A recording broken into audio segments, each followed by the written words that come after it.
Despite trading James Harden for Ben Simmons, the Nets are still favored to win the Eastern Conference. Ever since Harden left, the air is now clear in Brooklyn of that drama that James Harden brought.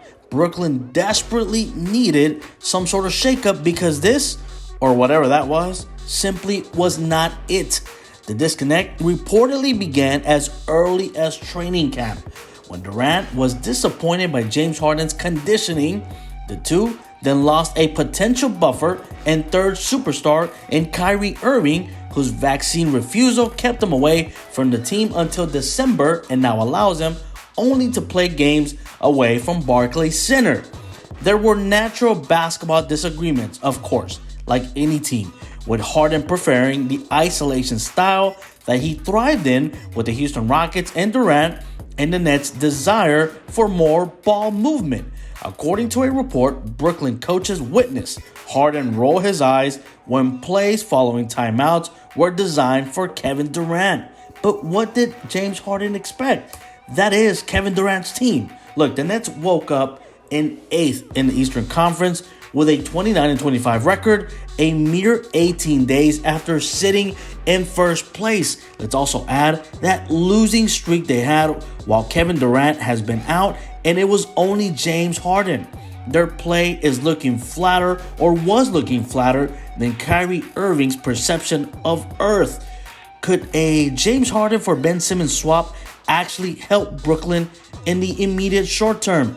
Yes. Their biggest issue with the Nets is their defense. It simply stunk. And we all know that James Harden does not play defense ever since his Rocket days. They were ranked 19th in the league and Harden was killing them.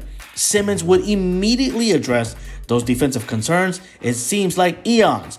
But it was just 7 months ago that he finished runner-up in the Defensive Player of the Year voting.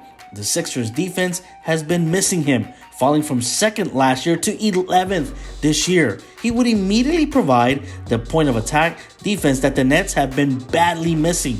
Simmons would also fit in well with what the Nets are already running defensively. They've been a heavy switch team in part to accommodate how bad Harden has been at getting around screens. At 6'10", with great mobility, Simmons is one of the most switchable players in the league. Two of the Nets' other areas of weakness are in defense rebounding, where they are a bottom 5 team, and cleaning the glass, a transition offense where they rank 18th in points added. Simmons would provide a boost in both of those areas. He's been in the 91st percentile or better as a defensive rebounder for every year in his career per cleaning the glass, and he's terrific as a transition point forward. Simmons seems like a great fit on paper. The obvious question, though, is he mentally prepared to play just yet? The Nets, since Harden has gotten traded, look happier and finally have that black cloud lifted over them, and it seems like they can finally make a run for the NBA title and the Bucks with a full completed team.